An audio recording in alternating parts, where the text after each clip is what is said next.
बिस्मिल्लाहिर्रहमानिर्रहीम। मैं हूं आपका अपना माहिर हैवानात डॉक्टर मोहम्मद आरिफ। आपका अपना लाइफस्टाइल हेल्थ चैनल में सब देखने वाले किसान भाइयों और दोस्तों को खुशामदीद कहते हैं। उम्मीद है सब किसान भाई खैरियत से होंगे। प्यारे किसान भाइयों, आज आपके साथ एक साड़ू की मखसूस किस्म जो है उसका केस आपके साथ शेयर करेंगे। साड़ू चुके जिसको कि सोजिश हैवाना भी कहा जाता है और इसको हम अपनी वेटरनरी की जुबान में कहते हैं मेस्टाइटिस। मेस्टाइटिस की काफ़ी सारी इकसाम है और इसकी काफ़ी सारी वजूहात हैं। इसकी जो वजूहात है इसमें बैक्टीरिया सरे फहरिस्त हैं, वायरसेस की वजह से भी होता है और फंगस की वजह से, इनकी उल्ली की वजह से मेस्टाइटिस होता है। लेकिन जो ज़्यादातर डेयरी इंडस्ट्री को जो सामना करना पड़ता है वो है बैक्टीरिया की वजह से। दुनिया में जहां कहीं भी जानवर पाले जाते हैं डेयरी की शक्ल में, जब उनमें खुदा न खास्ता मेस्टाइटिस का हमला हो जाता है तो डेयरी में जो सबसे ज्यादा बीमारी सरे फहरिस्त है वो है मेस्टाइटिस, साड़ू यानी कि हिवाने की सोजिश। अब बाज़ औक़ात ये इतनी शिद्दत के साथ आती है कि मुकम्मल हिवाना जो है वो ख़त्म हो जाता है। बाज़ औक़ात जानवर की जान भी ये ले बैठता है और अगर जानवर की जान बच गई है तो हिवाना जो है वो मुकम्मल तौर पर तबाह हो जाता है। अगर हिवाना भी थोड़ा सा बच गया है तो दूध जो है वो मुस्तकिल तौर पर काफ़ी हद तक कम हो जाता है। आज आपके साथ जो केस शेयर कर रहा हूं ये साड़ू की सबसे ख़तरनाक तरीन किस्म है, क्योंकि ये 5 से 6 घंटों के दौरान जो है वह दूध जो है वो पानी मुकम्मल तौर पर बन जाता है। और अगर 10 से 12 घंटे इसकी जो इलाज है, इसकी जो ट्रीटमेंट है, अगर वो लेट हो जाए तो मुकम्मल तौर पर इसका क्वार्टर जो है वो ज़ाया हो जाता है। सिर्फ क्वार्टर का मतलब इसका जो थन है उस साइड की जो अट्टी होती है जिसको पंजाबी में अट्टी कहते हैं वो मुकम्मल तौर पर ज़ाया हो जाती है अगर टाइम पर इसका इलाज नहीं किया जाए। आज का जो प्रोग्राम आपके साथ शेयर किया जा रहा है ये इसीलिए शेयर किया जा रहा है कि अगर आपके साथ खुदा न खास्ता ये वाला जो केस है ये आपके जानवर को आता है तो आपने फ़ौरन से पहले अपने इलाके के तजर्बाकार तरीन जो डॉक्टर हैं उनसे आपने रब्ता करके इलाज मुआवजा शुरू कर लेना है, नंबर 1। नंबर 2, देसी जो अद्वियात हैं उनका सहारा आपने कतई तौर पर ऐसी सूरत हाल में नहीं लेना, क्योंकि देसी अद्वियात जो हैं ये आहिस्ता आहिस्ता अपना असर दिखाती हैं। और इस मेस्टाइटिस जो आज आपके साथ शेयर कर रहा हूँ इसमें इतना वक्त नहीं होता कि आप देसी अद्वियात का सहारा ले सकें। तो आइए हम अपने अगले स्टेप की तरफ चलते हैं। सबसे पहले मैं आपको जिस फार्मर की गाय का केस आपके साथ शेयर किया जा रहा है, सिर्फ 10 सेकंड की क्लिप में आपको ये बताना चाहूँगा ये फार्मर आप इनकी इस स्थान के बारे में क्या कहना चाहते हैं, उनको क्या मसला दरपेश आया। ਵਜੇ ਚੋਈ ਹੈ ਤੇ 12 ਲੀਟਰ ਦੁੱਧ ਦਿਨ ਦਿੱਤਾ ਤੇ ਸਵੇਰ ਜਦੋਂ ਅਸੀਂ 6 ਵਜੇ ਚੋਣ ਲੱਗੇ ਤੇ ਇਹਦਾ ਹਵਾਨਾ ਇੱਕ ਸਾਈਡ ਨੂੰ ਸੁੱਜਿਆ ਹੋਇਆ ਸੀ ਤੇ ਲੱਤ ਨੂੰ ਵੀ ਜਿਹੜਾ ਨਾਲ ਲੰਗੜਾ ਹੋਇਆ ਸੀ। ਠੀਕ ਹੈ ਤੇ ਦੁੱਧ ਨੂੰ ਕੋਈ ਨਹੀਂ ਦਿੱਤਾ, ਮੈਂ ਪਾਣੀ ਆਇਆ ਵਿੱਚੋਂ ਥਾਣਾ ਦੇ ਨਾ। प्यारे किसान भाइयों, आपने एक किसान की जो है वो बात सुन ली है। इस मेस्टाइटिस को हम अपने वेटरनरी की जुबान में, जहां पर हमारे यंग डॉक्टर जो है वो इस प्रोग्राम को देख रहे हैं, इसको कहते हैं स्टेफिलोकोकल मेस्टाइटिस। इनके स्टेफिलोकोकस जो बैक्टीरिया है वो इसका कॉजेटिव ऑर्गेनिज्म है। क्योंकि अगर हमें पता चल जाए कि ये जो साड़ू आया है, ये जो मेस्टाइटिस जो है इसका जो पॉजिटिव ऑर्गेनिज्म है यानी कि जिस बैक्टीरिया की वजह से ये हो रहा है, अगर ये हमें पता चल जाए तो जो इलाज है वो तकरीबन आपका 90% जो है वो हमारे हाथ में होता है। अब मुख्तलिफ बैक्टीरिया जब हिवाने पर हमला आवर होते हैं तो अपनी अलामत जो है मुख्तलिफ किस्म की देते हैं। उन्हीं अलामत को हम बारीक बीनी से जब मुशाहिदा करते हैं तो हमें अंदाजा हो जाता है कि इसमें ये वाला मामला, ये बैक्टीरिया इसमें मुलव्वस है और उसके लिहाज से जो बेहतर मेडिसिन है वो हम अप्लाई करते हैं तो इंशाल्लाह हमें रिजल्ट मिल जाता है। तो आज का जो हमारा जो केस है इसको मैं आपके साथ डिस्कस करना चाहूंगा कि जो स्टेफिलोकोकस मेस्टाइटिस है ये बड़ा ही ड्रामेटिकली इनके जादुई तौर पर जानवर पर असरअंदाज होता है कि सुबह की चवाई फार्मर ने ठीक कर ली है, शाम की चवाई ठीक कर ली, तो सुबह की चवाई में जो है ये हमला आपको नजर आ जाता है, ये शाम की चवाई में आता है। यानी कि एक वक्त की चवाई जो है वो बेहतर बिल्कुल ठीक थी, दूसरे वक्त की चवाई में ये मामला आ गया। अब आता कैसे है, जब दूसरा वक्त आता है, एक सुबह मिसाल के तौर पर आपने चवाई कर लिया, शाम में आप चवाई करने लगे तो आपने देखा कि आपके जानवर का जो हिवाना है, गाय या भैंस है, वो बहुत ज्यादा सूज चुका था, फूल चुका था, काफी उसका साइज जो है वो बढ़ चुका था, वो सुर्ख हो चुका था। हाथ लगाने में अगर उसको टच करेंगे तो वो आपको बहुत गर्म महसूस होगा और उसके साथ बगौर आप मुशाहिदा करेंगे तो उसमें बारीक छोटे छोटे उसमें वो फट चुका होगा, हाथ नहीं लगाने देगा, नंबर 1। नंबर 2 सिलसिलाकार ये है कि जानवर ने चारा मुकम्मल तौर पर छोड़ चुका होगा, ऐसी सूरत में जो केस अभी आपके साथ डिस्कस कर रहा हूं मैं। दूसरा यह है कि उसका गोबर जो है या तो वो मुकम्मल तौर पर बंद हो चुका होगा या उसने उसको डायरिया पेचेस लग चुके होंगे। अगर हम उसका बुखार चेक करेंगे तो वो 106 डिग्री फ़ारेनहाइट से लेकर 108 डिग्री फ़ारेनहाइट तक इसका बुखार जो है वो जा चुका होता है। इस मेस्टाइटिस की सबसे जो बड़ी पहचान है वो ये है कि जिस साइड वाला जो थन है, क्योंकि इसमें ज्यादातर 1 या 2 थन ही इन्वॉल्व होते हैं, इसमें शामिल होते हैं जिसको ये मर्ज आता है, जिस साइड वाला अगर वो राइट साइड है या उसकी लेफ्ट साइड है, जिस साइड का भी थन जो है वो मुतासर हुआ होगा उसी साइड वाली जो टांग है उसमें लंगड़ा होगा, लंगड़ापन होगा, यानी कि जानवर जो है वो लंगड़ा के चारों, जैसे कि आप वीडियो में भी देख रहे हैं कि जानवर जो है वो, चूंकि अब ये थोड़ा खौफजदा हुआ है, वीडियो जो उसकी रिकॉर्ड हो रही है तो वरना इसमें जो लेमनेस है, लंगड़ापन है, ये बहुत ज्यादा है। इस मेस्टाइटिस की सबसे बड़ी जो अलामत है वो यही है कि जिस साइड वाली इसकी अट्टी यानी कि जो हैवाने का जो थन है, जिस साइड वाला सूजा होगा उसी साइड वाली जो उसकी टांग है उसकी लेमनेस होगी, उसका लंगड़ापन होगा।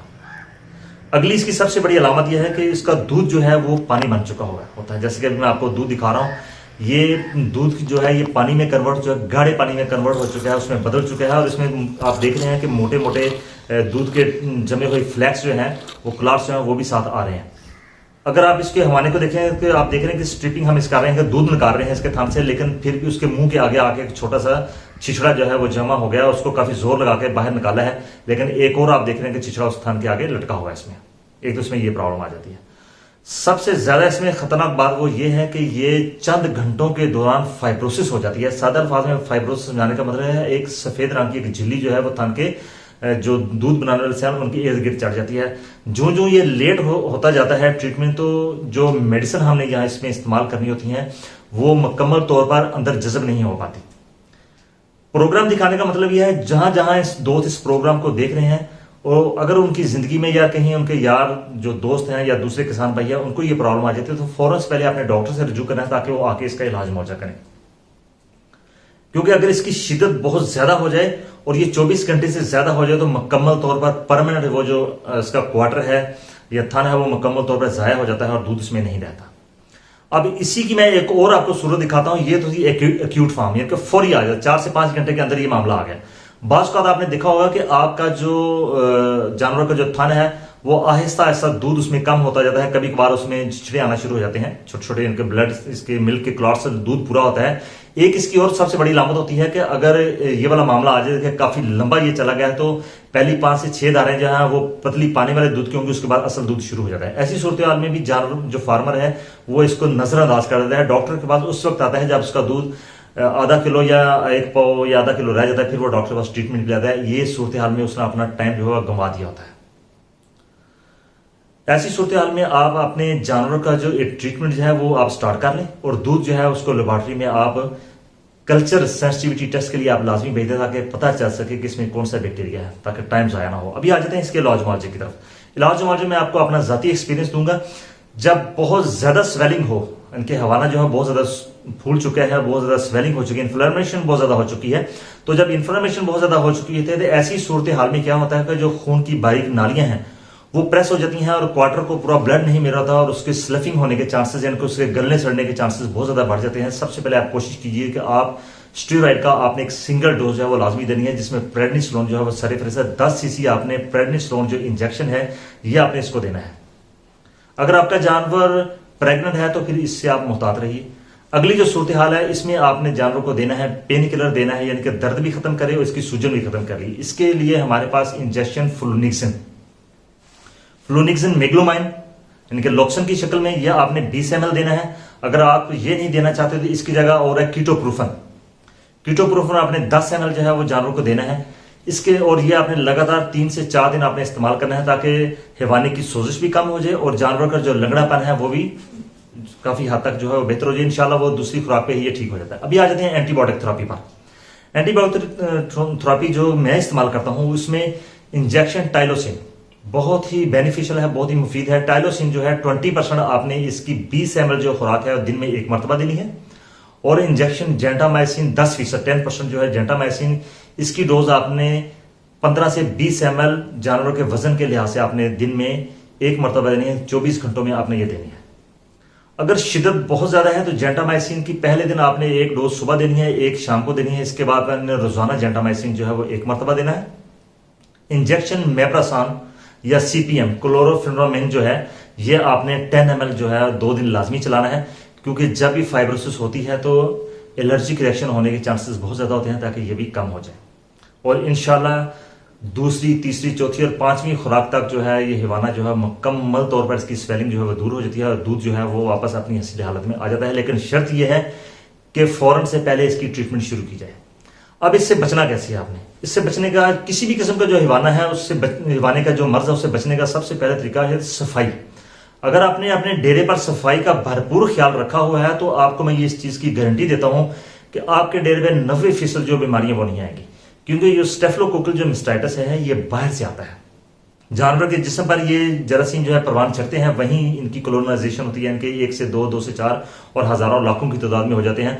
और जब आप जानवरों की चुवाई करने लगते हैं तो ये वहीं से थान के अंदर दाखिल हो जाते हैं और जो सीवियर किस्म का जो मर्ज है वो लेके आपके सामने आते हैं और ऐसी सूरत में आपको लाखों का जो नुकसान है वो पहुंचा देते हैं।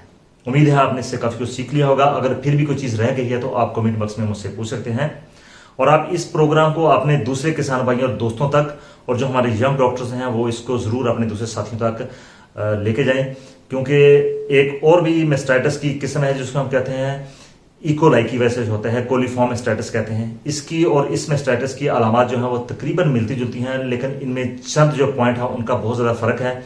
वो अगर इकोलाई का जब हम कोई खुदा न खासा केस आएगा आपके साथ मैं जरूर शेयर करूंगा कि आपने कैसे डिफरेंशिएट करना है, दोनों का कैसे पता चलेगा कि इस मेस्टाइटिस में आपने कौन सी मेडिसिन इस्तेमाल करनी है और दूसरे मेस्टाइटिस में आपने मेडिसिन का प्रोटोकॉल क्या रखना है। मेस्टाइटिस का जो प्रोग्राम है वो यहाँ पर नहीं खत्म हो गए, बल्कि जितने भी मेजर जो बैक्टीरिया हैं जिनकी वजह से जो मुख्तलिफ किस्म के मेस्टाइटिस जानवरों में आते हैं, इसकी सीरीज जो है वो गहे बगैर इंशाल्लाह चलती रहेगी। आप इस प्रोग्राम को अपने दूसरे साथियों तक जरूर शेयर कीजिए। नए आने वाले जो साथी हैं हमारे लाइफस्टाइल हेल्थ चैनल पर, वो चैनल को जरूर सब्सक्राइब कर लीजिए ताकि आप हमारी लाइफस्टाइल फैमिली का हिस्सा बन सकें और दिए से दिए जलने का जो हमने बेड़ा उठा रखा है वो अपने मंजिल मकसूद पर पहुंचे। आपका बहुत शुक्रिया। अल्लाह हाफिज।